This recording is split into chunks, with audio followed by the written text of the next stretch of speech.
మన ముందు ఉన్నారు Telangana BJP chief spokesperson N V Subhash గారు. వారితో మాట్లాడదాం. ప్రస్తుతం తెలంగాణ రాష్ట్రంలో రాజకీయాలు చాలా వాడివేడిగా ఉన్నాయి.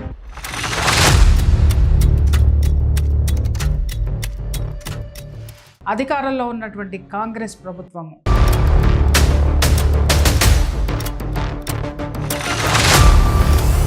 ₹5 భోజనం ఉంటుంది చూసారు. ఒక్క పూట భోజనం తోటి ఆ కడుపు నింపుకొని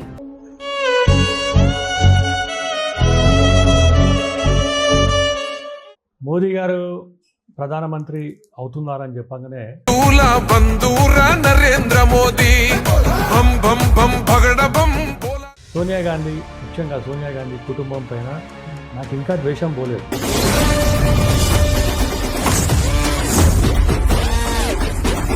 పార్టీలో ఒక మంచి గలం వినిపించాలంటే నాలాంటి వ్యక్తి ఉండాలని చెప్పి నేను ఎమ్మెల్సీ సీట్ అడుగుతున్నాను. సంకల్ప దీక్షతో అంతా సన్నద్ధమే. ఎడ్యుకేషన్ మినిస్టర్గా, విద్యాశాఖ మంత్రిగా మీరు రాజీనామా చేయాలని చెప్పి అంటున్నాను.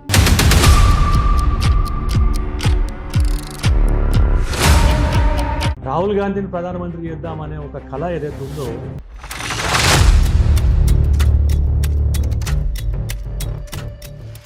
అంటే పార్టీ కోసం, ధర్మం కోసం, న్యాయం కోసం, ప్రజల కోసం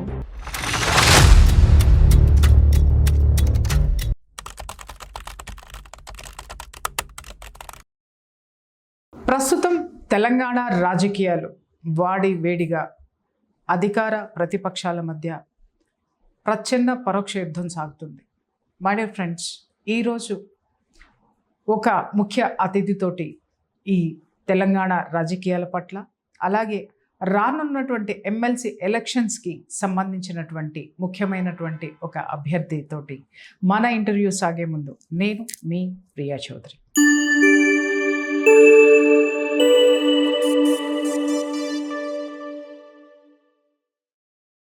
ప్రస్తుతం తెలంగాణ రాష్ట్రంలో రాజకీయాలు చాలా వాడివేడిగా ఉన్నాయి.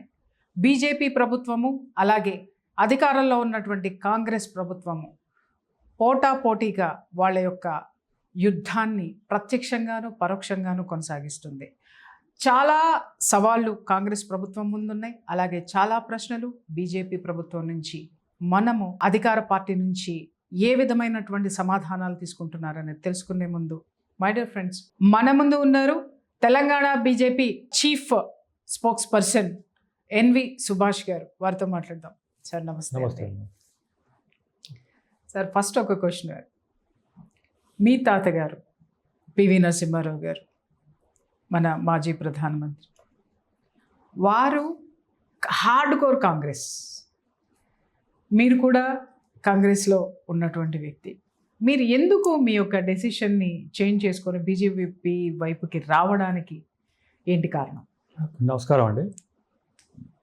మీరు చాలా ఎక్సలెంట్ క్వశ్చన్ అడిగినారు. ఫస్ట్ ఎందుకంటే సిద్ధాంతపరంగా రెండు కూడా క్వైట్ ఆపోజిట్ ఉన్నటువంటి వ్యవస్థ. అయితే ఇప్పుడు పివి నరసింహారావు గారు కాంగ్రెస్ పార్టీలో పుట్టి పెరిగిన వ్యక్తి, తర్వాత ప్రధాని కూడా అయినారు, ఏఐసిసి ప్రెసిడెంట్ కూడా అయినారు. అంటే సిద్ధాంతాలకు వ్యతిరేకంగా భారతీయ జనతా పార్టీకి ఎందుకు వచ్చినారు అంటే, కుటుంబ వారసత్వం అనేది నాకు ఒక గౌరవం అని. ఎవరైనా ఏమంటారంటే పివి నరసింహారావు గారు మనవడు అంటే it's a feather in the cap, at the same time it's గౌరవం. బట్ పార్టీలు సిద్ధాంతాలు మారుతూ ఉంటాయి. సిద్ధాంతాలు అనేది నాకు ఏంటంటే వ్యక్తిగత విషయం. మోదీ గారు ప్రధానమంత్రి అవుతున్నారని చెప్పగానే నేషన్ ఫస్ట్ థింకింగ్ అనేది చాలా ఇంపార్టెంట్ ఉంటుంది అన్నమాట. నేషన్ ఫస్ట్ థింకింగ్ అంటే మన దేశం ముఖ్యం అనే నమ్ముకునే నాయకుల్లో పివి గారు, కాంగ్రెస్ పార్టీలో చాలామంది ఉన్నారు. దేశం కోసం, న్యాయం కోసం, ధర్మం కోసం, తర్వాత దేశం తర్వాత రాష్ట్రం తర్వాత పార్టీ తర్వాత ప్రజల తర్వాత నేను, నా కుటుంబం అనే వ్యక్తి పివి గారు. ఇటువంటి సిద్ధాంతాల్లో వేరైనా కూడా ఏదైతే నేషనలిస్టిక్ థింకింగ్ అనేది ఉంటుందో అది పివి గారి లోపల ఉంది. అలాగే మోదీ గారు, ఇంతకుముందు అంటే వాజ్పేయి గారు ఉందంటే భారతీయ జనతా పార్టీలో చాలామంది ఉన్నారు. సో సిద్ధాంతం నచ్చింది. తర్వాత మోదీ గారు తప్పకుండా మనకు ఒక విజన్ డాక్యుమెంట్ రాబోయే కాలంలో ఇస్తారని చెప్పి Bharatiya Janata Party join. That is purely my prerogative and నేను తీసుకున్న నిర్ణయం. ఆ నిర్ణయాన్ని వ్యతిరేకించడంతో చెప్పి కుటుంబ సభ్యులతో అందరితో మాట్లాడి వాళ్ళ అప్రూవల్ తీసుకొని, ఎందుకంటే కాంగ్రెస్లో ఉన్నాను నేను, భారతీయ జనతా పార్టీకి వెళ్తే కాంగ్రెస్ గురించి మాట్లాడాల్సిన పరిస్థితి వస్తుంది. అవును. దాని గురించి వాళ్ళందరూ అప్రూవల్ తీసుకొని భారతీయ జనతా పార్టీలో జాయిన్ ఒక సామాన్య కార్యకర్తగా. రెండో విషయం ఏమంటే, కాంగ్రెస్ పార్టీలో పివి గారు తన మొత్తం జీవితం అంతా అంకితం చేసినారు. మొత్తం అంకితం చేసి తర్వాత ఆయన చనిపోయినప్పుడు ఏ విధంగా కాంగ్రెస్ పార్టీ అవమానించింది, భయంకరమైన సిచ్యుయేషన్ అండి, ఎవరు మర్చిపోలేనటువంటి. కూడా ఎవరన్నా కూడా తెలుగు ప్రజలు కాంగ్రెస్ పివి నరసింహారావు గారి అంతిమ క్రియలప్పుడు వాళ్ళు చూపించినటువంటి ఆ విధానం కానివ్వండి, ఆయన చాలా ఆ సిచ్యుయేషన్ మాత్రం నిజంగా ఎవరు తెలుగు ప్రజలు మర్చిపోలేరండి. సో అట్లా వాళ్ళు చేసిన తర్వాత అంటే పార్టీలకు అతీతంగా అందరూ కూడా కంటతడి పెట్టినటువంటి అంశం అది. చాలా ఇప్పుడు కూడా అంటే ఇవాళ కూడా మాట్లాడుతుంటారు. ఆయన చేసిన సేవల గురించి ఒక సామాన్య కార్యకర్తగా కాంగ్రెస్ పార్టీలో కూడా అనేక సముచిత స్థానం కానీ గౌరవం కానీ ఇవ్వలేదు. అదొకటి. సోనియా గాంధీ, ముఖ్యంగా సోనియా గాంధీ కుటుంబం పైన నాకు ఇంకా ద్వేషం పోలేదు. చాలామంది ఏంటంటే ఏం మాట్లాడతారు, పివి నరసింహారావు గారు ఏమైనా మాట్లాడంగానే ఆయనకు అవమానం జరిగింది అంటారు. నేనేమంటున్నానంటే అవమానం జరిగింది, అదంతా ఇష్యూ అయిపోయింది. కానీ పివి గారు చేసిన అనేకమైన అద్భుతం నిజంగా వాటి గురించి మాట్లాడండి. ఆయన ఇమేజ్ ఏంటంటే ఎలివేట్ చేయండి అని చెప్తాను. అంటే ఎప్పుడు చూసినా కాంగ్రెస్లో ఇద్దరు లీడర్ల గురించి మాట్లాడతారండి. ఒకరు నెహ్రూ, ఇంకొకరు గాంధీ. ఆ తర్వాత ఏదైనా మాట్లాడాలి అంటే ఇందిరాగాంధీ గారి యొక్కది. ఇంకా అంతకు మించి కనీసం రాజీవ్ గాంధీ గారి జోలికి కూడా వెళ్ళిపోరండి. రాజీవ్ గాంధీ గారి జోలికి కూడా పోరు. మరి ఎందుకు నాకు అర్థం కానటువంటి విషయం ఏంటంటే, ఈ త్రికోణపు గేమ్ లాగా వీళ్ళు మాత్రమే అన్నట్టుగా, నిజంగా చెప్పాలంటే భారతదేశపు ఆర్థిక వ్యవస్థని ఒక దిశ నిర్దేశం చేశారు దేశానికి. అంటే ఆర్థిక సంస్కరణ తీసుకొచ్చినటువంటి వ్యక్తుల్లో మొట్టమొదటి స్థానంలో పివి నరసింహారావు గారు ఉంటారు. సో అటువంటి వ్యక్తిని ఏ విధంగా అవమానించినారు, తర్వాత వారు చనిపోయిన తర్వాత ఢిల్లీలో మాకేంటంటే వాగ్దానాలు చేసినారు. ఆ వాగ్దానాలు డాక్టర్ మన్మోహన్ సింగ్ గారు అప్పుడు ఏంటంటే ప్రధానమంత్రిగా ఉన్నప్పుడు చాలా సందర్భంలో సోనియా గాంధీ దగ్గరికి వెళ్దామని ప్రయత్నం ఇస్తే ఒక్కసారి 2 సార్లు అపాయింట్మెంట్ ఇచ్చింది. ప్రధానమంత్రి గారు మన్మోహన్ సింగ్ గారు ఉన్నప్పుడు ఆయన దగ్గర కూడా వెళ్ళినాం. నేను ఏమంటున్నానంటే, మీరు పివి గారి గురించి ఏం మాట్లాడుతున్నారు, ఏం చేస్తున్నారు అనే దాని మీద మీరు ఇచ్చిన హామీలను మిమ్మల్ని అంటే గుర్తు చేస్తుందానికి వస్తే కనీసం వాళ్ళ అపాయింట్మెంట్ కూడా ఇవ్వలేదు. అంటే ఇక్కడ అసలు పివి మన్మోహన్ సింగ్ గారిని తీసుకొచ్చి ఆర్థిక మంత్రిని చేసిందే పివి గారు. లేకపోతే అసలు మన్మోహన్ సింగ్ గారు ప్రధానమంత్రి అనే క్యాండిడేట్ అనేటటువంటి మాటే ఉండేది కాదండి కాంగ్రెస్. ఎంతో మంది reserve bank of India governor ఉన్నారు, మాజీ చాలా మంది ఉన్నారు. కానీ వారిని తీసుకొచ్చి ఒక మంచి పోర్ట్ఫోలియో ఇచ్చి, ఫైనాన్స్ పోర్ట్ఫోలియో ఇచ్చి, ఆ రోజు కాంగ్రెస్ పార్టీలోనే మన్మోహన్ సింగ్ గారిని వ్యతిరేకించారు. అనేకమైన సందర్భాలు ఉన్నాయి. కానీ ప్రధానమంత్రిగా పివి నరసింహారావు గారు ఒక షీల్డ్గా ప్రొటెక్ట్ చేసినారు. మన్మోహన్ సింగ్ గారు చాలా మంచి వ్యక్తి, నేనేం తప్పుపడతలేను. కానీ ఆయనకు చేతులు కాలు కట్టేసినారు. మన్మోహన్ సింగ్ గారు స్విచ్ లైట్ ఇక్కడ ఉంటే స్విచ్ ఏమో 10 జనపథ్లో ఉంటున్నాను. సో ఆయన ఏం మాట్లాడలేరు. ఆయన గురించి అంటే ఆయన మంచి ఏంటంటే నాయకుడు, మంచి ఏంటంటే ప్రధానమంత్రి, 10 సంవత్సరాలు ప్రధానమంత్రి ఇస్తున్నారు. అందరికి గౌరవం. ఏంటంటే మోదీ గారు కూడా ఆయన గౌరవిస్తారు. కానీ సోనియా గాంధీ గారు వాళ్ళ ఫోకస్ గురించి, వాళ్ళ ఫ్యామిలీ గురించి ఇవాటి వరకు కూడా రాహుల్ గాంధీని ప్రధానమంత్రి చేద్దామనే ఒక కళ ఏదైతే ఉందో ఆ కళ ఇప్పటి వరకు కాలేదు. 57 సంవత్సరాలు వచ్చినాయండి. ఇంకా ఎప్పుడు ఆయన ఏంటంటే మంత్రి అవుతాడు, ఎప్పుడు ముఖ్యమంత్రి అవుతాడు, ఎప్పుడు ప్రధానమంత్రి అవుతాడు. సో ఇవన్నీ పక్కన పెడితే నేను భారతీయ జనతా పార్టీ విధానాలు నచ్చి ఒక సామాన్య కార్యకర్త కూడా, దేశ ప్రధాని కావచ్చు, ఏంటంటే భారతీయ జనతా పార్టీ నేషనల్ ప్రెసిడెంట్ కూడా కావచ్చు, ఒక రాష్ట్ర ముఖ్యమంత్రి కావచ్చు, ఒక రాష్ట్ర అధ్యక్షుడు కావచ్చు, ఏమైనా కావచ్చు అన్నాడు. అంటే పార్టీ కోసం, ధర్మం కోసం, న్యాయం కోసం, ప్రజల కోసం, ఏంటంటే నేషనలిస్టిక్ థింకింగ్ ఏదైతే ఉందో అది కేవలం భారతీయ జనతా పార్టీ. భారతీయ జనతా పార్టీ అంటే పార్టీ విత్ ఎ డిఫరెన్స్. ఇవాళ కూడా అదే చెప్తాను, పార్టీ విత్ ఎ డిఫరెన్స్. అందుకోసం భారతీయ జనతా పార్టీ జాయిన్. ఇంకొక విషయం సార్, ఇప్పుడు మీ తాతగారు పివి నరసింహారావు గారి యొక్క ప్రధానమంత్రిగా ఆయన ఉన్నప్పుడు, ఆయన పరిపాలనకి మోదీ గారి పరిపాలన ప్రధానమంత్రిగా ఉన్నప్పుడు మీరు కామన్ పాయింట్స్ ఏం చూశారు? చాలా కామన్ పాయింట్స్ అండి. ఇప్పుడు పివి గారు ప్రధానమంత్రిగా అయినప్పుడు 1991లో ఆ రోజున్న ఆర్థిక వ్యవస్థ మనందరికీ కూడా తెలుసు. ఇప్పుడు ఎక్కువ చెప్పాల్సిన అవసరం లేదు. ఎందుకంటే ప్రతి ఒక్కరు అదే మాట్లాడతారు. ఆ Yes. రోజున దివాలా తీసిన ప్రభుత్వాన్ని, ఖజానాను ఆయన ఏ విధంగా ముందుకు తీసుకెళ్ళారు, మైనార్టీ ప్రభుత్వాన్ని ముందుకు తీసుకెళ్ళారు అంటే ఆ రోజు ఉన్న ఆయనకున్న లిమిటెడ్ ఏదైతే మన ఏంటంటే విజన్ అంటే మొత్తం ఏంటంటే లిమిటెడ్ వనరులు. మన వనరులు రిసోర్సెస్ ఏమన్నాయో Resources. వాటిని ఆయన ఎక్కువ డెవలప్ అంటే ఎంత డెవలప్ చేసినారంటే ఇవాళ ఏ ఒక్క ప్రధానమంత్రి వచ్చినా కూడా ఏ ఒక్క పార్టీ వచ్చినా కూడా ఆ పునాదుల మీదనే కన్స్ట్రక్ట్ చేసినారు. వాస్తవం. మోదీ గారు కూడా ఎప్పుడు కూడా నేషనల్ థింకింగ్ అని ఉంటున్నారు. నేను ఏమైనా పైన పర్లేదు కానీ దేశం కోసం Hmm. మనం చేయాలని చెప్పి ఉంటున్నారు. Hmm. ఏదైతే విజన్ ఉందో పివి గారు నెక్స్ట్ 25 years కోసం ఆలోచించినారు.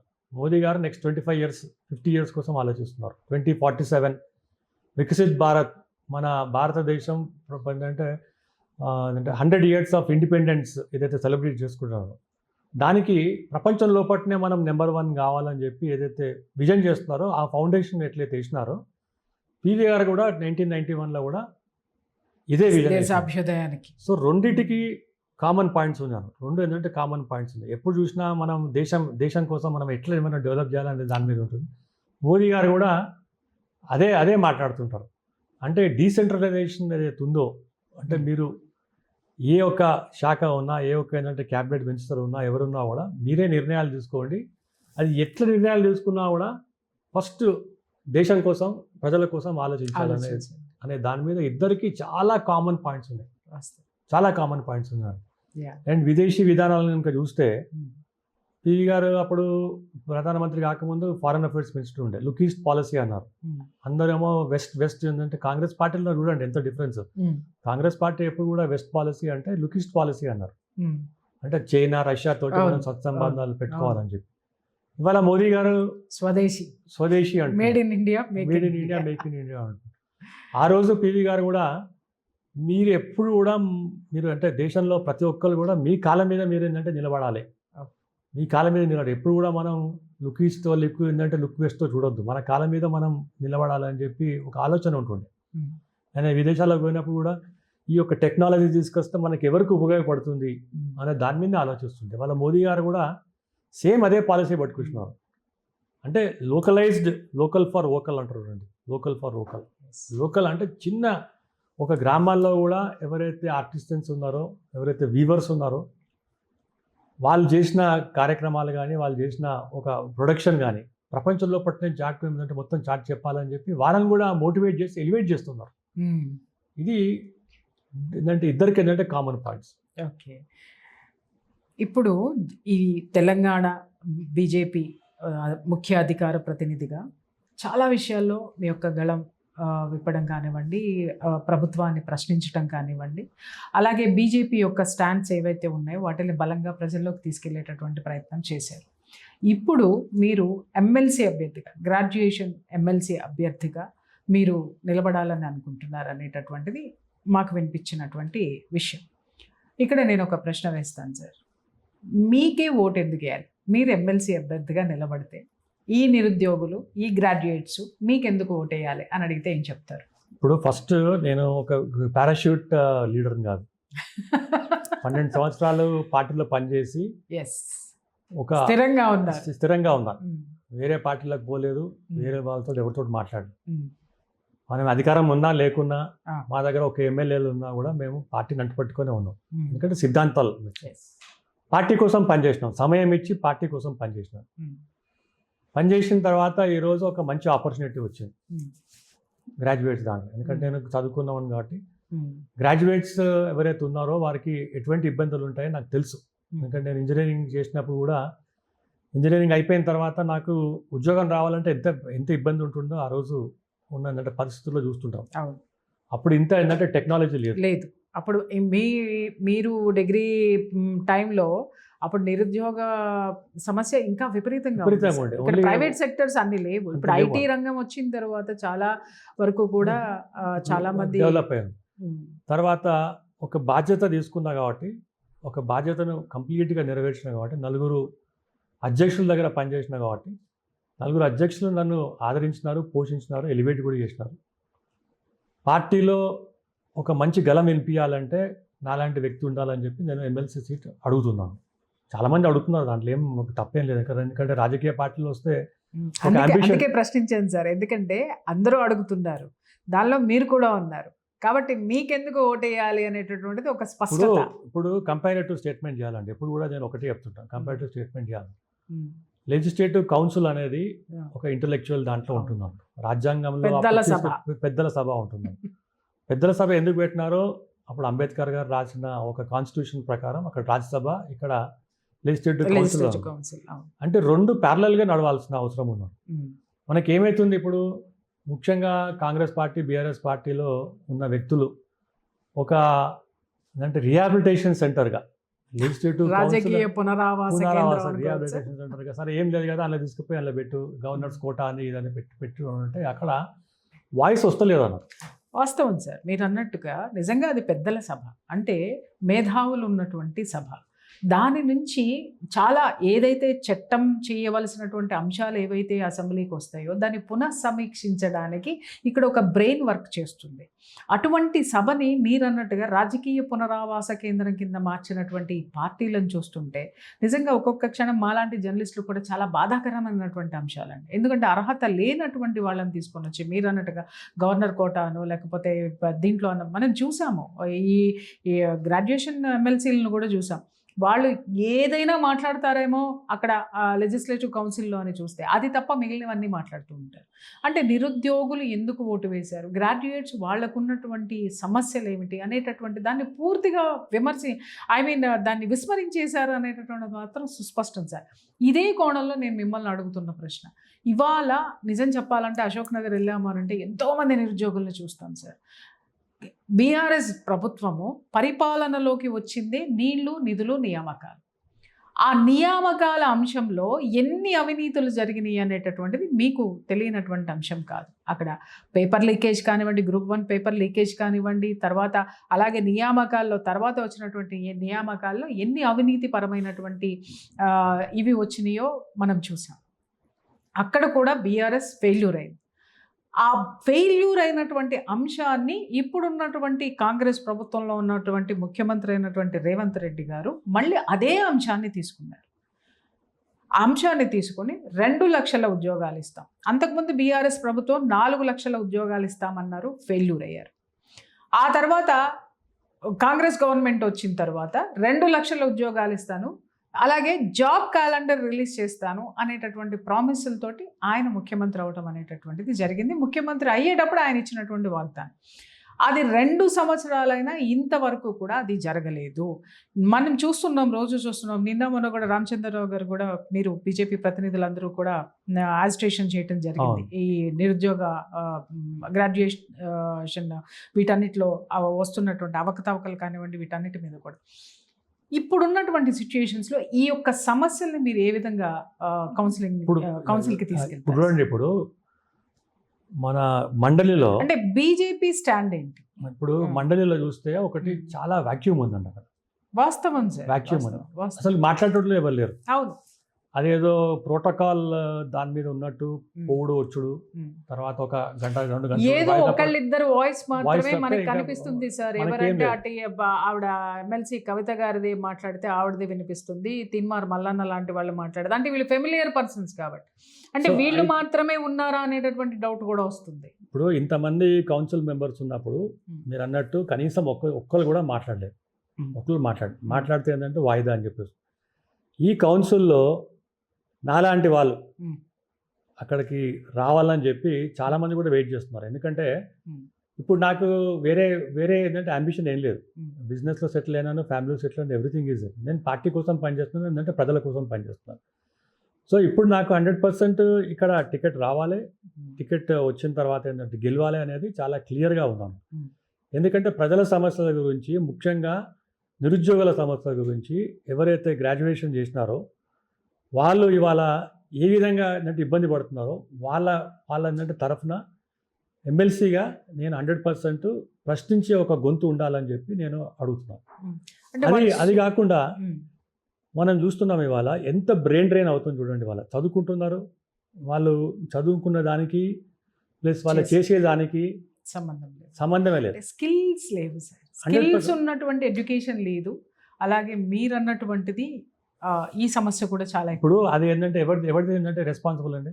గవర్నమెంట్ రెస్పాన్సిబిలిటీ అంతే కదా. ఎడ్యుకేషన్ లో ఆ సిస్టమ్ లేదు కదా. ఎడ్యుకేషన్ మినిస్టర్ ఎవరు? ఆయనే కదా, రేవంత్ రెడ్డి గారే కదా ఎడ్యుకేషన్ మినిస్టర్. ఆబ్వియస్లీ. ఇవాళ ఎడ్యుకేషన్ మినిస్టర్గా ఆయన ఫెయిల్యూర్ అయినారు. మేము భారతీయ జనతా పార్టీ తరఫున చాలాసార్లు మీటింగ్స్ పెట్టినాం, ప్రజల సమస్యల గురించి మాట్లాడినాం, నిరుద్యోగుల సమస్యల గురించి మాట్లాడినాం. ఎడ్యుకేషన్ మినిస్టర్గా, విద్యాశాఖ మంత్రిగా మీరు రాజీనామా చేయాలని చెప్పి అంటున్నాం. ఎందుకు రాజీనామా చేయాలంటే మీరు ఇచ్చిన హామీలు 2023లో కాంగ్రెస్ పార్టీ అధికారంలో రాకముందు మీరు ఇచ్చిన మేనిఫెస్టోలో ఒక్కసారి మాట్లాడదాం, మనం వాస్తవాలు మాట్లాడదాం. మీరు కూడా జర్నలిజంలో ఎప్పటి నుంచో ఉన్నారు కాబట్టి ప్రియాంక గాంధీని తీసుకొచ్చినారు, రాహుల్ గాంధీ కుటుంబాన్ని మొత్తం తీసుకొచ్చినారు తెలంగాణకు. జాబ్ క్యాలెండర్ ఇస్తారని చెప్పినారు, మేనిఫెస్టోలో పెట్టినారు, ఈవెన్ కార్డ్స్ కూడా ఇచ్చినారు, జాబ్ కార్డ్స్ కూడా ఇచ్చినారు. మీరు మల్లికార్జున్ ఖర్గే గారు కూడా దీని గురించి మాట్లాడారు. ఇవాళ మేము డిమాండ్ చేస్తున్నాం, ఇదే గాంధీ కుటుంబాన్ని చిక్కడపల్లికి వచ్చి ఒకసారి మాట్లాడమని చెప్పి. చిక్కడపల్లి రావండి, అదేంటంటే మీరు ఏంటంటే 100% రావాలి. మీరు కౌన్సిల్లో ఇదే అడుగుతాం మేము. మీరు అయ్యా ముఖ్యమంత్రి గారు, మీరు ఎడ్యుకేషన్ మినిస్టర్గా ఉన్నారు, మీరు ఇచ్చిన హామీలు ఏమైనది? నేనంటే I'm not pulling anything from here. మీరు ఇచ్చిన మేనిఫెస్టో ఏముంది, ఇవాళ మీరు చేస్తే ఉంది. 2 అయితే ఉంటాయి కదండి, 2 అంటే వాస్తవాలు ఉన్నాయి కదా, మీ దగ్గర తీసుకుంటే కూడా దొరుకుతుంది మేనిఫెస్టో. ఇది మీరు ఇంప్లిమెంట్ చేసినారా అనే దాని మీద 100% అడుగుతాం మేము. మీ వాయిస్ వినిపిస్తుంది. ఇవాళ మేము గ్రాడ్యుయేట్స్ దగ్గరకు పోయేది కూడా ఇదే. ఇచ్చిన హామీల సంగతి ఏంది? గ్రాడ్యుయేట్స్ అయినారు, ఇన్ని ఇంజనీరింగ్ కాలేజ్ పర్మిషన్స్ ఇచ్చినారు, ఇన్ని ఆయుష్ కాలేజ్కి ఏంటంటే మీరు ఏంటంటే పర్మిషన్ ఇచ్చినారు, పాలిటెక్నిక్స్కి ఇచ్చినారు. ఇవాళ ప్రతి ఒక్క విద్యార్థి ఇవాళ ఇబ్బంది పడుతున్నారు. విద్యార్థికి ఏంటంటే గ్రాడ్యుయేషన్ అయిన తర్వాత ఉద్యోగాలు లేవు. ఉద్యోగాలు ఏంటంటే ప్రభుత్వ ఉద్యోగాలే కావాలని చెప్పి కూడా అడుగుతలేరు వాళ్ళు. ఇంకేమన్నా ఆల్టర్నేటివ్ రిసోర్సెస్ పెట్టినారా మీరు? ఒక ఇండస్ట్రీస్ పట్టుకొచ్చినారా? ఆ ఇండస్ట్రీస్లో సరే ఏమన్నా ఇక్కడ ఏంటంటే మన కోటా ఏమైనా ఇచ్చినారా? ఈ స్టేట్ కోటా అదేమైనా ఇచ్చినారా? వారికి ఒక 6 నెలలు సంవత్సరం చేయగానే మీకు యువర్ అన్ఫిట్ అని చెప్పి వాళ్ళని ట్రాన్స్ఫర్ చేస్తున్నారు, ఉద్యోగాలు తీస్తున్నారు. స్కిల్ ఏమైనా డెవలప్మెంట్ చేస్తున్నారా? ఇదంతా బాధ్యత ఎవరిదండి? ఇదంతా ప్రభుత్వం, తెలంగాణ కాంగ్రెస్ పార్టీది. ఎందుకంటే మీరు ఇవాళ అధికారంలో వచ్చినారు. బీఆర్ఎస్ పార్టీని అంటే 10 సంవత్సరాలు చూసినాం మనం. బీఆర్ఎస్ పార్టీ కూడా ఇదే మాట్లాడేది. ఒక్క పరీక్ష కూడా కరెక్ట్గా ఏంటంటే సెట్ చేయలేదు. ఒక పరీక్ష కూడా ఏంటంటే అసలు అంటే ఎగ్జామినేషన్ పోతే మళ్ళీ మనకు రిజల్ట్స్ వచ్చిన తర్వాత ఇది ఉంటుందా పోతుందా అనే దాని మీద ఉందంట. పేపర్ లీకేజ్ దగ్గర నుంచి మొదలు పెడితే అంటే ఇదంతా ఏంటంటే ఒక పొలిటికల్ టాంట్రమ్స్ అంటారు అన్నమాట. అంటే ఇచ్చిన హామీలు 2 లక్షల ఉద్యోగాలు హామీలు అని చెప్తున్నాం కదా మనం. అంటే దాన్ని 4 లక్షలు, ఫస్ట్ 4 లక్షలు, 2 లక్షలు ఇవాళ ఎవరైనా కాంగ్రెస్ పార్టీలో వస్తే 30,000 ఉద్యోగాలు ఇచ్చినారు.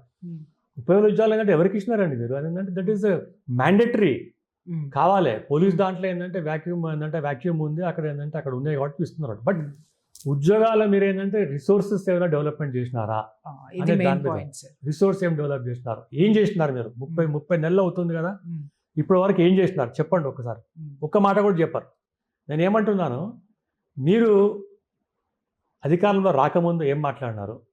ఇదే భారతీయ జనతా పార్టీ నాయకులు అన్నారు, కేసీఆర్ ప్రభుత్వం లక్షల కోట్లు అప్పు చేసినారు కదా, మరి మీరు అధికారంలో వస్తే మీరు ఈ అప్పులు ఎట్లా తీస్తారు అంటే, మా దగ్గర వనరులు సృష్టించే ప్రక్రియ ఉంది, మా దగ్గర మేధావులు ఉన్నారు, పక్కన ఎంతోమంది మేధావులు ఉన్నారు, ఆ మేధావులతో కూర్చొని మేము చేస్తాం. ఒక్కసారి సీట్ మీద కూర్చున్న తర్వాత అధికారంలో వచ్చిన తర్వాత మేము అన్నీ చేస్తామని చెప్పినారు.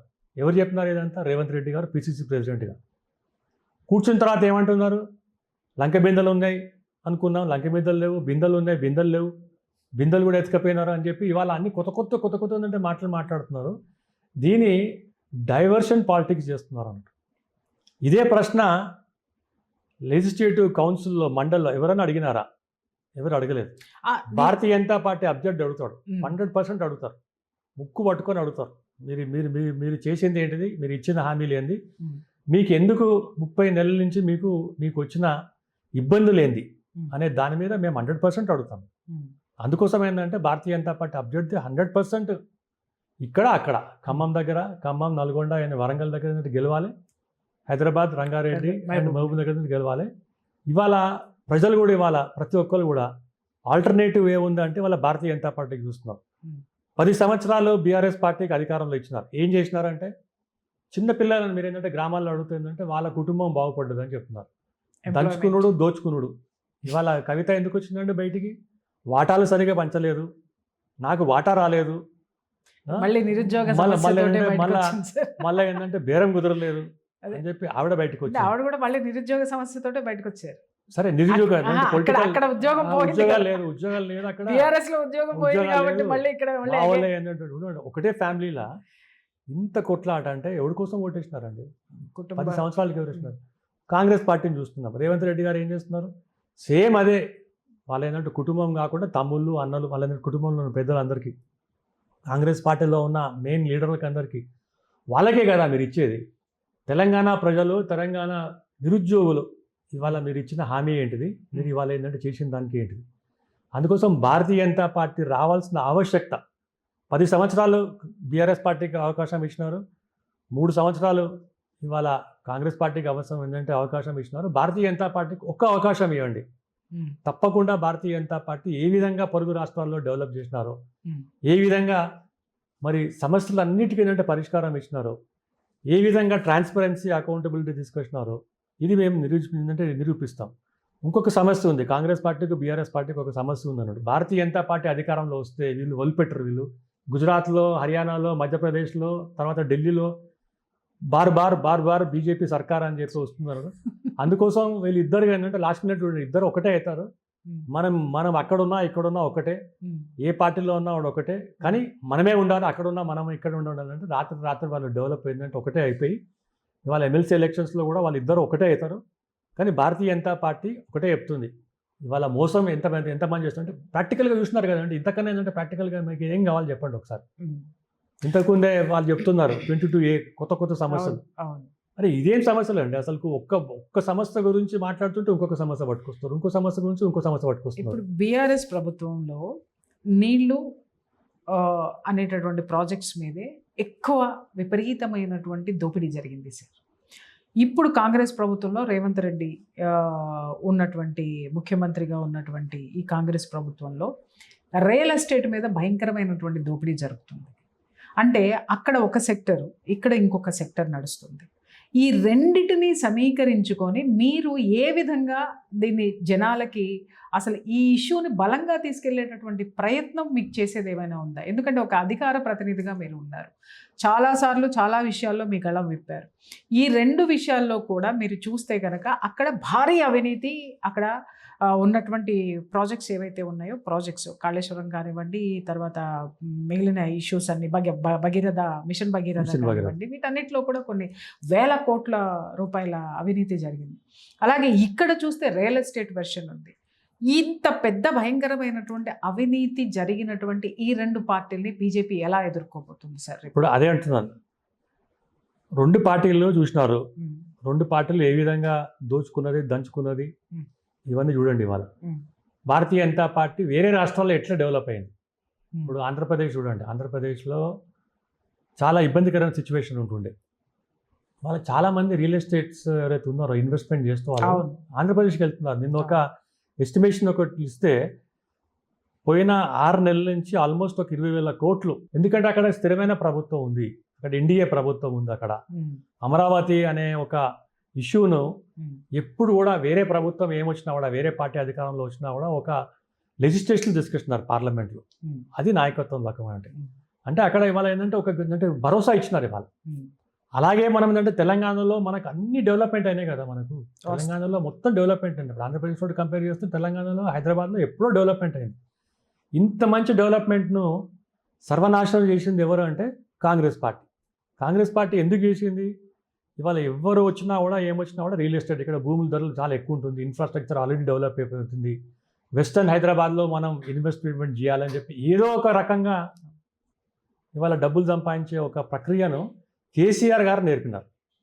కేసీఆర్ గారు డబ్బులు ఎట్లా సంపాదించాలి అనే దాని మీద చాలా క్లియర్గా ఒక 80,000 పుస్తకాలు చదివిన తర్వాత ఒక 1000 పుస్తకాలు రాసినారు. 1000 ఏంటంటే పుస్తకాల్లో 1000 ఏంటంటే పేజీలతో రాసి డబ్బులు ఎట్లా సంపాదించాలి, ఒక్కొక్క డిపార్ట్మెంట్లో ఎట్లా సంపాదించాలని చెప్పి మంచిగా రాసి దగ్గర పెట్టుకున్నాడు. కేసీఆర్ గారు ఏంటంటే శిష్యుడు ఎవరు? రేవంత్ రెడ్డి గారు. రేవంత్ రెడ్డి గారు కూడా దాంట్లో 1000 పుస్తకాల నుంచి 101 నెంబర్ నుంచి ఇప్పుడు 2000 దాకా వచ్చింది.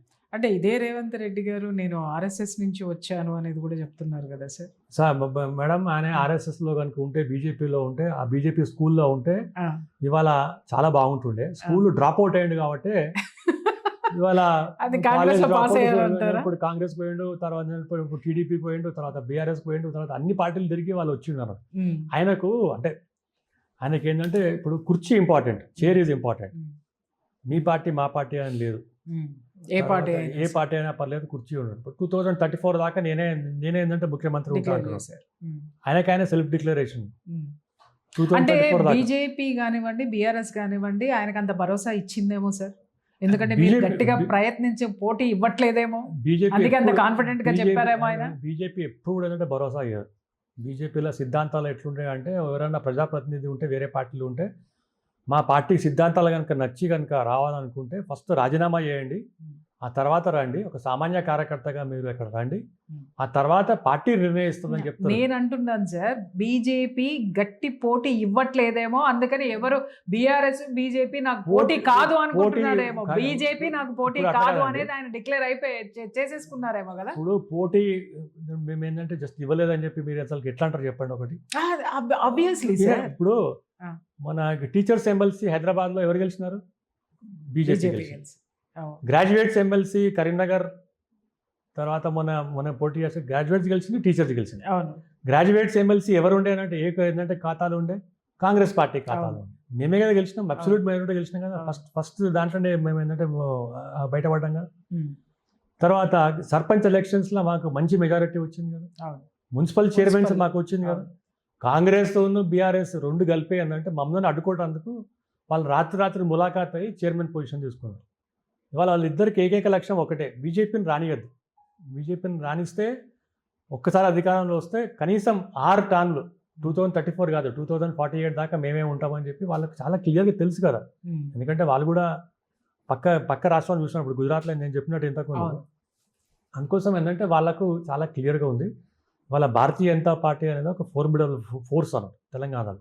ఎందుకంటే మేము ప్రజా సమస్యల గురించి మాట్లాడుతున్నాం. 10 సంవత్సరాల నుంచి రాష్ట్రం ఏర్పడిన తర్వాత కూడా మేము ప్రతి ఒక్క పోరాటం, మా రాష్ట్ర అధ్యక్షులు ఎవరున్నా కూడా ప్రతి ఒక్కరు కూడా ప్రజల దగ్గరికి వెళ్ళి ప్రజల సమస్య గురించి పోరాడడం అంతే. కానీ మేము ఏంటంటే సిద్ధాంతాలు పక్కన పెట్టి ఎప్పుడు కూడా మేము ఏంటంటే ఇబ్బంది పెట్టలేదు ఎవరిని. ప్రజల సమస్య గురించి ఇవాళ కూడా మా రాష్ట్ర అధ్యక్షుడు రామచంద్రరావు గారు చాలా క్లియర్గా ఏం చెప్తున్నారంటే ఫీజు రీఎంబర్స్మెంట్ గురించి మాట్లాడదాం. ఎందుకంటే స్టూడెంట్స్ పాపం 20 లక్షల మంది వాళ్ళ సర్టిఫికేట్స్, వాళ్ళ ఫ్యూచర్ ఇంకా హ్యాంగింగ్ అండి. ఇది భయంకరమైనటువంటి పరిస్థితి ఈ రోజు నిజంగా స్టూడెంట్స్. కొన్ని కాలేజెస్ లో అయితే సర్టిఫికెట్స్ ఇవ్వమని చెప్పేసి, అలాగే కొన్ని కాలేజెస్ లో సర్టిఫికెట్స్ పెట్టేసుకొని మీరు మొత్తం ఫీజులు కడితేనే మేము సర్టిఫికెట్స్ ఇస్తామని పేరెంట్స్ దగ్గర నుంచి మేము ఫీజులు కట్టిన తర్వాత మేము సర్టిఫికెట్స్ తీసుకెళ్తామని రాయించుకున్న తర్వాత హాల్ టికెట్ ఇవ్వడం అనేటటువంటి పరిస్థితి కూడా ఈ రోజు ఇప్పుడు కాలేజ్ మేనేజ్మెంట్ తప్పేం లేదండి. ఎందుకంటే వాళ్ళకి భరోసా ఇచ్చింది ఎవరు? ప్రభుత్వం, అంటే కాంగ్రెస్ ప్రభుత్వం. అప్పుడు ఏం చెప్పింది? ఫీజు రీఎంబర్స్మెంట్ ఒక అంశం కదా మేనిఫెస్టో. ఇవాళ 14,000 కోట్ల అప్పు ఉన్నాయి. మరి మేనేజ్మెంట్ వాళ్ళకు ఎట్లా ఇవ్వాలి చెప్పండి? టీచర్స్కి అయితే శాలరీ ఇవ్వాలి కదా, ప్రొఫెసర్కి శాలరీ ఇవ్వాలి కదా, స్టాఫ్ శాలరీ ఇవ్వాలి కదా, డైలీ ఎక్స్పెన్సెస్కి శాలరీ ఇవ్వాలి. ఎక్కడి నుంచి వస్తుంది? అంటే ప్రజలు బీఆర్ఎస్కి ఏంటంటే స్టూడెంట్స్ ఎట్లా మోసపోయినారో ఇవాళ కాంగ్రెస్ పార్టీ ప్రభుత్వం వచ్చిన తర్వాత కూడా అట్లనే మోసపోయినారు. మరి 14 లక్షల కోట్లు మీరు ఏంటంటే మన 14,000 కోట్లు మీరు ఎందుకు ఇస్తున్నారు చెప్పండి? అందుకంటే మీకు ఫైనాన్షియల్ స్టెబిలిటీ లేదు, ఫైనాన్షియల్ ప్లానింగ్ లేదు. ఈ ప్రభుత్వం ఫెయిల్యూర్ చెప్తారు చూడండి. ప్రభుత్వం ఏ ఒక్క ప్లానింగ్ లేదండి. రైతులకు ప్లానింగ్ లేదు, క్రాప్ ప్లానింగ్ లేదు, హెల్త్ ప్లానింగ్ లేదు, ఎడ్యుకేషన్ పాలసీ మీద ప్లానింగ్ లేదు. మీరు ఏ ఒక్క అంశం తీసుకున్నా కూడా ప్లానింగ్ అనేది ఉంటుంది. మనం ఒక బిల్డింగ్ కట్టుకుంటే ఒక ప్లాన్ పెట్టుకుంటాం. మనకు బడ్జెట్ ఎంత, మన దగ్గర డబ్బులు ఎంత ఉన్నాయి, మనం బయట నుంచి తీసుకురావాలన్నా, అప్పు తీసుకొస్తే మనం కట్టం, మనకి ఏంటంటే స్తోమత ఉందా లేదా అని. ఇదేం లేకుండా హామీలు ఇచ్చిపోతుంటే మొత్తం పోతుంటే వాళ్ళ మొత్తం కూర్చున్న తర్వాత బిందెలు పోయినాయి, లంకలు బిందెలు పోయినాయి, చెప్పులు ఎత్తుకపోతున్నాడు, తర్వాత కేంద్ర రియల్లీ ప్రభుత్వం సార్ ఇస్తుంది. నిజంగా ముఖ్యమంత్రి రేవంత్ రెడ్డి గారు మాట్లాడుతుంటే ఒక ముఖ్యమంత్రి స్థాయి వ్యక్తి మాట్లాడినట్టు అట్లా అనిపించట్లేదు. అంటే రాష్ట్రంలో డబ్బులు లేవు, నా దగ్గర నన్ను కోసుకు తిన్నా కూడా నా దగ్గర డబ్బులు, ఇవన్నీ ఒక రాష్ట్రాన్ని పరిపాలించేటటువంటి ఒక ముఖ్యమంత్రి మాట్లాడదగ్గ విషయాలేనా? సంపదను సృష్టించడం అనేటటువంటిది అక్కడ ఆ సీట్లో కూర్చున్నటువంటి వాళ్ళు మొట్టమొదట ఆలోచించాల్సినటువంటి విషయం, మేధో సంపత్తిని ఉపయోగించుకోవాల్సినటువంటి విషయం. ఈ అంశానికి వస్తే సార్ నిజంగా చాలా మేధో సంపత్తి మీరు అన్నట్టుగా చిక్కడపల్లిలో ఉంది సార్. వాళ్ళ యొక్క బాధలు చెప్పాలంటే వాళ్ళు ఎవరైతే ఈ గ్రూప్ ఎగ్జామ్స్కి కానివ్వండి, ఎస్ఎస్సి ఎగ్జామ్స్కి కానివ్వండి, మిగిలిన ఎగ్జామ్స్కి ఐఐటీలకు కానివ్వండి ట్రైనింగ్ అవుతున్నటువంటి వాళ్ళకి చాలా సమస్యలు ఉన్నాయి సార్. కొంతమంది స్టోరీలు వింటే నాకు బాధ ఎంత అనిపిస్తుంది అంటే, ఇప్పుడు ఈ ఈ 5 రూపాయల భోజనం ఉంటుంది చూసారా, ఒక్క పూట భోజనంతో ఆ కడుపు నింపుకొని వాళ్ళు అక్కడ కోచింగ్ తీసుకుంటున్నటువంటి సిచ్యుయేషన్స్ ఉన్నాయి. ఇలాంటి వాళ్ళకి అంటే అక్కడ అన్ని బాధలు పడుతున్నటువంటి వాళ్ళ ఉండడానికి అకామిడేషన్ చాలా, అంటే ఇంట్లో వాళ్ళు పాపం వాళ్ళని ఇంకా పోషిస్తూ గ్రాడ్యుయేషన్ అయిపోతే మా అమ్మాయికి ఉద్యోగం వచ్చేస్తుంది, మేము సుఖపడతాం అనుకున్నటువంటి వాళ్ళందరూ కూడా వాళ్ళు ఇంకా సంపాదించి వీళ్ళకి పెట్టాల్సి వస్తుంది. అలాగే అరాకొర వసతులతోటి వాళ్ళు ఉన్నారు, వాళ్ళకి చాలా అవసరాలు ఉన్నాయి. వాళ్ళకి మీరు ఇచ్చేటటువంటి ఇది అష్యూరెన్స్ ఇప్పుడు చాలా క్లియర్గా చూడండి, మేము చాలా క్లియర్గా, ఎందుకంటే మేము బాగా స్టడీ చేసిన తర్వాతనే ఒక డిసిషన్కి వస్తాం.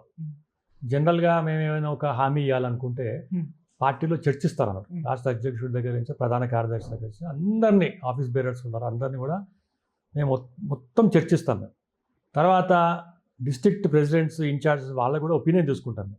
ఒపీనియన్ తీసుకొని we'll come to one kind of A conclusion. ఇప్పుడు ఏమంటున్నాం అంటే, ఇటువంటి సమస్యలను మనం ఏంటంటే పరిష్కరించాలంటే ఓన్లీ భారతీయ జనతా పార్టీకి సాధ్యమవుతుంది. ఎందుకు సాధ్యమవుతుందంటే, వేరే రాష్ట్రాల్లో ఇటువంటి సమస్యలు ఉన్నా కూడా అన్నిటికీ ఒక ఆల్టర్నేటివ్ మెథడాలజీ తీసుకొచ్చినాం మనం. ఫర్ ఎగ్జాంపుల్ తెలంగాణలో ఇవాళ చాలామంది ఏంటంటే నిరుద్యోగులు వాళ్ళ ఇబ్బంది పడుతున్నారు. ఉద్యోగాలు వచ్చిన వాళ్ళకు కూడా వాళ్ళను ఐదర్ ట్రాన్స్ఫర్ చేస్తున్నారు, లేకుంటే వాళ్ళని తొలగిస్తున్నారు అన్నమాట. అంటే ప్రతి సంవత్సరం మీకు ఒక నిరుద్యోగులు ఏంటంటే పెరిగిపోతుంటారు. అల్టిమేట్గా వాళ్ళకి ఏమవుతుందండి, ఒక చిన్న మధ్యలో వస్తున్నానని అనుకోవద్దు, ఇక్కడ ప్రైవేట్ సెక్టర్లో ఉన్న వాళ్ళకి కూడా జాబ్ గ్యారంటీ లేదు. ఇప్పుడు జాబ్ గ్యారంటీ లేదు. ఎందుకు లేదు చెప్పండి? ఎందుకు అంటే ఈ అన్సర్టనిటీ ఇవాళ ఏమవుతుందంటే, ప్రపంచం లోపల world is going very fast అన్నట్టు. మనం ఒక రోజు ఏంటంటే మనం ఏంటంటే చూసినాం అన్నమాట. కంప్యూటర్ తర్వాత మనం విండోస్ ఆపరేటింగ్ సిస్టమ్ మనం అడాప్ట్ చేసుకున్నాం, తర్వాత సాఫ్ట్వేర్ అడాప్ట్ చేసుకున్నాం, తర్వాత ఒకటి తర్వాత ఒకటి మన ఏంటంటే గూగుల్ అని చెప్పి వచ్చినాను, తర్వాత ఇప్పుడు మన చాట్ జీపీటీ అంటాం, తర్వాత జెమినీ అంటాం, తర్వాత నెక్స్ట్ జనరేషన్ ఏంటి క్వాంటమ్ అంటాం, ఆర్టిఫిషియల్ ఇంటెలిజెన్స్. ఇట్లా డెవలప్ అవుతున్నారు. దానికి వరల్డ్ మనదంటే ప్రపంచం లోపల కాంపిటీషన్ దాంట్లో మనం ఉన్నామా లేమా, మన ఏంటంటే విద్యార్థులు ఉన్నారా, మన ఉద్యోగస్తులు ఉన్నారా లేదా అని అవుతున్నారు. ప్రభుత్వం ఏం చేయాలి? బాధ్యత గల ప్రభుత్వం అయితే ఏం చేయాలి? ఆల్టర్నేటివ్ అలైడ్ కోర్సెస్ మొదలు పెట్టాలి. ఎందుకంటే మనం ఇవాళ మీ ఏంటంటే స్టూడియోలో ఇంతకుముందు వేరే టెక్నాలజీ ఉంటుండే, ఇవాళ మీరు పాడ్కాస్ట్ పట్టుకొచ్చినారు, కొత్త ఇన్స్ట్రుమెంట్స్ పట్టుకొచ్చినారు. ఎందుకు పట్టుకొచ్చినారు? Because you are competing with other people, updating and upgrading also. At the same time మీరు ఏం చేస్తున్నారు, మీ దగ్గర ఉన్న ఎవరైతే మీ సపోర్ట్ చేసే సిస్టమ్ ఉందో, టెక్నీషియన్స్ ఉందో, వాళ్ళకు కూడా ట్రైనింగ్ ఇస్తున్నారు. వాళ్ళు ఇవాళ ఎంత బాగా చేస్తున్నారు చూడండి. అంటే ఫస్ట్ షాట్ లెర్నింగ్ ప్రాసెస్. అట్లా కంటిన్యూ మెడికల్ ఎడ్యుకేషన్ ఉండాలి, ఇంజనీరింగ్లో ఏంటంటే స్కిల్ డెవలప్మెంట్ ఉండాలి, మన లా ఏంటంటే లీగల్ సిస్టంలో కొత్త టెక్నాలజీ ఏంటంటే కొత్త అడాప్టేషన్ పట్టుకురావాలి. ప్రతి దాంట్లో ఎవ్రీ మినిట్ డ్రైవింగ్లో కూడా కొత్త స్కిల్స్ పట్టుకురావాలి. ఇవి మనం తీసుకొస్తలేం. ఎందుకు తీసుకొస్తలేమంటే, మీరు ఇచ్చిన హామీలకు, మీరు ఇచ్చిన దీనికి అసలు సంబంధమే లేదా. మీ దగ్గర బడ్జెట్ లేదు. బడ్జెట్ ఎందుకు లేదా అంటే, గత ప్రభుత్వం మొత్తం తీసేసింది. ఇవాళ మీరు ఓన్లీ రియల్ ఎస్టేట్ మీద ఫోకస్ చేస్తున్నారు. మీరు డబ్బులు సంపాదించాలి. కాంగ్రెస్ పార్టీ నాయకులు, ముఖ్యంగా రేవంత్ రెడ్డి కుటుంబం, రేవంత్ రెడ్డికి సంబంధించిన వ్యక్తులు డబ్బులు సంపాదించాలని చెప్పి తెలంగాణ ప్రజలను ఇవాళ మోసం చేస్తున్నారు. వాళ్ళకి రావాల్సిన హక్కులను మీరు పక్కన పెడుతున్నారు. మోదీ గారు ఏం చేస్తున్నారు చూడండి. మోదీ గారు స్కిల్ డెవలప్మెంట్, అసలు స్కిల్ డెవలప్మెంట్ అనేది టెక్నాలజీ అంటే వర్డింగ్ కూడా మోదీ గారే పట్టుకొచ్చినారు. పరీక్షపై చర్చ అంటున్నారు. 10వ క్లాస్ నుంచి 12వ క్లాస్ వాళ్ళతో మొత్తం స్టూడెంట్స్ తోటి మాట్లాడుతున్నారు. 1 కోటి మంది విద్యార్థులను, ఈ యొక్క జనరేషన్ Z వాళ్ళను మీరు రాజకీయాల్లో రావాలని చెప్పి అంటున్నారు. జనరల్గా పార్టీలో ఉన్న స్పెషల్లీ కాంగ్రెస్ పార్టీ ఎవరికైనా రాజకీయాలు రావద్దు, గాంధీ కుటుంబమే ఉందని చెప్పి అనుకుంటారు. మోదీ గారు ఏం చేస్తున్నారు, రాబోయే తరాలకు మీరు అన్ని ఏదైతే అప్గ్రేడింగ్ రంగాలతో చేస్తున్నారో ఉమ్. రాజకీయాల్లో రాజకీయ కూడా మీరు రంగం రావాలి, కోటి మందిని సోల్జర్స్ తిరిగి రావాలి. ఎందుకంటే మీరు మా ఒక ఇన్వెస్ట్మెంట్ ఉమ్. నెక్స్ట్ విద్యార్థులు. జనరేషన్ మీద, విద్యార్థి ఉమ్. విద్యార్థుల మీద. ఉమ్. విద్యార్థులు రేపు పొద్దున మంచి పొజిషన్లో ఉంటే దేశ భవిష్యత్తును మీరు కాపాడతారు. ఆ విజన్ డాక్యుమెంట్ 2047 ఏదైతే ఉందో మన నెంబర్ 1 కావాలని చెప్పి ఆ ఒక తపన ఉండాలి. ఆ తపన ఉండాలంటే మీరు నేషన్ ఫస్ట్ థింకింగ్ ఉండాలని. ఉమ్. నేషన్ ఫస్ట్ థింకింగ్ ఉంటేనే మీకు ఇవన్నీ వస్తాయి అన్నట్టు. నేను నా కుటుంబం ఐ మీ మైసెల్ఫ్ సిండ్రోమ్ అని ఉంటుంది. ఏదైనా కూడా ఐ మీ మైసెల్ఫ్ సిండ్రోమ్ ఉంటుంది. అవును. అది కనుక పక్కన పెడితే Yeah. డెఫినెట్గా వస్తుంది అన్నట్టు. నా తర్వాత వేరే వాళ్ళకు కూడా ఉమ్. నేను ఒక మంచి భవిష్యత్తు ఇవ్వాలని చెప్పి ఉమ్. ఒక సెల్ఫిష్నెస్ లేకుండా ఉమ్. ఒక అన్బయాస్డ్ థింకింగ్ కనుక ఉంటే బాగుంటుందని. కాంగ్రెస్ పార్టీకి లేదు, బీఆర్ఎస్ పార్టీకి లేదు. ఎవరు చెప్పండి ఇప్పుడు కాంగ్రెస్ పార్టీలో నెక్స్ట్ ఎవరు ప్రెసిడెంట్ అవుతారో, నెక్స్ట్ ఎవరు అవుతారో అంటే క్లియర్గా చెప్తారు. గాంధీ కుటుంబం, రాహుల్ గాంధీ తర్వాత ప్రియాంక గాంధీ తర్వాత దామాద్మియా వాళ్ళ అంటే రాబర్ట్ వదేరా వాళ్ళ పిల్లలు వీళ్ళు వస్తున్నారు. బీఆర్ఎస్లో చెప్తే కేటీఆర్ గారు పిల్లలు వస్తున్నారు. వారసత్వ అదే పరిపాలన. భారతీయ జనతా పార్టీలో అడిగితే నెక్స్ట్ ప్రెసిడెంట్ ఎవరు అంటే లేదు సార్, ఎవరు తెలియదు. ఎవరి స్కిల్ ఉంటుందో, ఎవరికి ఎవరు దమ్ము ఉంటుందో, ఉంటుందో, talent ఎవరైతే దక్షత ఉంటుందో వాళ్ళకి మాత్రమే వాళ్ళకే అక్కడ వస్తున్నారు. ప్లేస్ ఉంటుంది. అందుకోసం అదే చాయ్ వాలా బన్ గయా ప్రైమ్ మినిస్టర్ కదా సార్ ఈరోజు. చాయ్వాలా బన్వే ప్రైమ్ మినిస్టర్ అంటే కూడా కాంగ్రెస్ పార్టీ వాళ్ళు చాలా ఏంటంటే మొత్తం అంటే వ్యంగ్యంగా ఇక్కడ అర్థం కాని విషయం ఏంటంటే సార్, ఇక్కడ వాళ్ళు చాయ్ వాలా అనేటటువంటి దాన్ని చాలా చిన్నగా చూశాడు. అంటే అతనిలో ఉన్నటువంటి దక్షత ఎంత ఉంది. మీరు అన్నారు చూసారు, దాని నుంచి మనం మాట్లాడుకున్న స్కిల్స్, ఆ ప్రధానమంత్రి అయ్యేటటువంటి స్కిల్ ఆమ్ ఆద్మీలో ఉంటుందని ప్రూవ్ చేసినటువంటి పర్సనాలిటీ నరేంద్ర మోదీ గారు అయితే చాయ్ వాలాని సైతం తీసుకొని వెళ్ళి అతనిలో ఉన్నటువంటి స్కిల్స్ని, పరిపాలన దక్షతని పెంచి ఆ తర్వాత ఆయన ఆ విధంగా తయారు చేసి తీసుకెళ్లి ప్రైమ్ మినిస్టర్ స్థాయిలో కూర్చోబెట్టినటువంటి ఘనత భారతీయ జనతా పార్టీది. ఈ రెండు సిద్ధాంతాలు కూడా టాలెంట్ మనం తీసుకురావాలి, ట్యాప్ చేయాలండి. ట్యాప్ చేయాలి. ఎందుకంటే మన దగ్గర అంటే జనరల్గా ఏం చెప్తున్నామంటే మనం భారతదేశంలో ఉన్న ప్రతి ఒక్కరు కూడా intelligent people, very intelligent people. మనకు సివిలైజేషన్ ప్రకారం తర్వాత మనకున్న ఒక ఏంటంటే మన డెవలప్మెంట్ దాని మీద మనం ఎప్పుడు ఫార్వర్డే ఉంటాం భారతదేశంలో అందరూ కూడా. దీన్ని మనం కనుక ట్యాప్ చేసి టాలెంట్ కనుక ట్యాప్ చేస్తే చాలా బాగుంటుంది. మీరు చూడండి, ఇప్పుడు మీరు ఏ ఒక అంటే యూరోపియన్ కంట్రీస్ పోండి, యూరోప్లో చాలా అంటే ఇంతకుముందు జర్మనీలో ఇన్స్ట్రుమెంట్స్ వచ్చేటి, యూకే నుంచి ఇన్స్ట్రుమెంట్స్ వచ్చేటి, వాళ్ళన్నీ పోయినాయి. వాళ్ళ అంత చైనా పోతుందో లేకుంటే జపాన్ పోతుందో ఇండియాకి వస్తుంది. ఎందుకు వస్తుందంటే no one wants to work. అవును. ఎవ్వరు కూడా వర్క్ అన్నాడు. అమెరికాలో పోండి, ఉంటే చాలా వాడు ఇంటెలిజెంట్ ఉంటాడు, లేకుంటే మన ఒక ఫాస్ట్ ఫుడ్ సెంటర్లో సర్వర్గా పనిచేస్తారు. కానీ ఇక్కడ మనకు భారతదేశంలో వాళ్ళు ఉన్నారు, వీళ్ళు ఉన్నారు. కానీ మనం ఒకసారి చెప్తే అర్థం చేసుకునే ఒక మంచి టెక్నాలజీ ఉంది మన దగ్గర ఉంది. వాళ్ళ భారతదేశంలో 145,000 మన కోట్ల జనాభాలు ఉంటే ఆల్మోస్ట్ మన 110 మొబైల్ ఫోన్స్ ఉన్నాయి, 110 crores మొబైల్ ఫోన్స్ ఉన్నాయి. ఎట్లా వచ్చింది చెప్పండి? వాడు ఏదో వేసుకొని తీసుకొస్తుంటున్నాడు. ఇంటర్నెట్ వాడుతున్నాం మనం.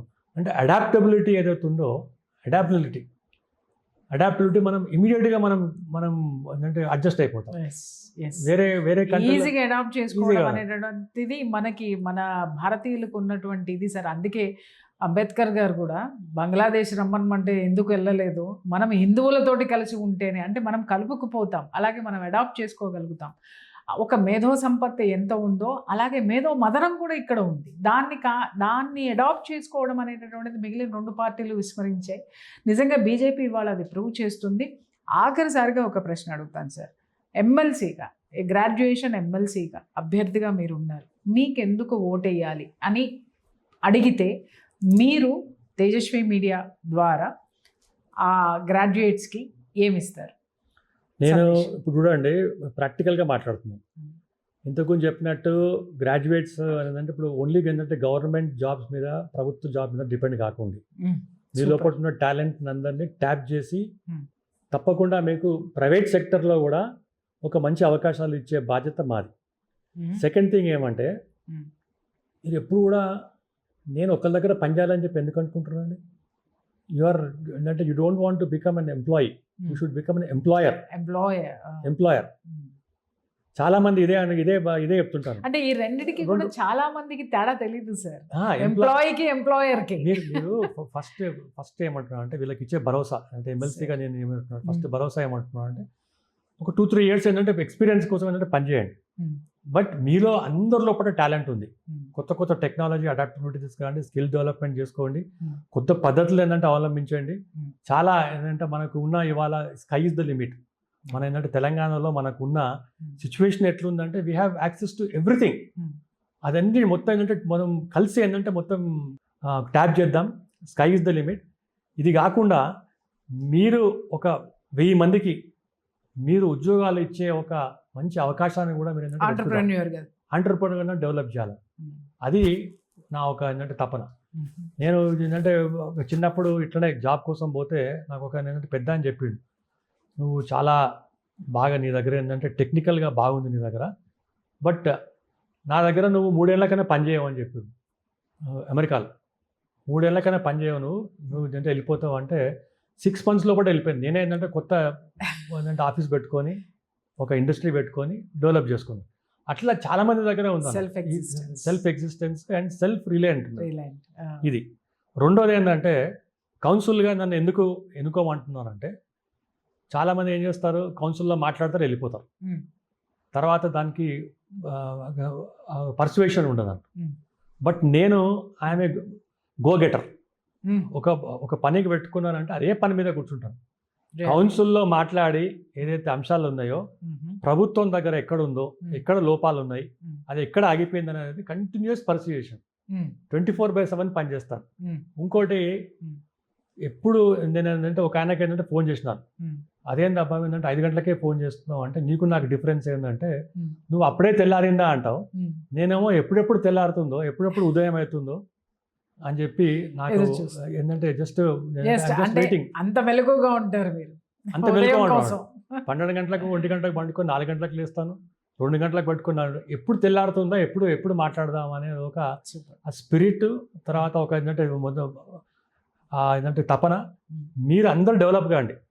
మన ఏంటంటే పార్టీలో కూడా అదే చెప్తుంటారు, అందరం డెవలప్ అవుదాం. అందరం డెవలప్ అవుతామంటే పార్టీ అధికారంలో వస్తుంది. అధికారంలో వస్తే మనకు చాలా పోస్టులు వస్తాయి మనకు. But let us work together అనే దాని మీద మనం ఈ స్టేజ్ దాకా వచ్చినాం. అలాగే ఇక్కడ ఉన్నదంటే యువత కూడా కాంగ్రెస్ ప్రభుత్వం చూసినారు, బీఆర్ఎస్ ప్రభుత్వం చూసినారు, భారతీయ జనతా పార్టీకి అవకాశం ఇవ్వండి.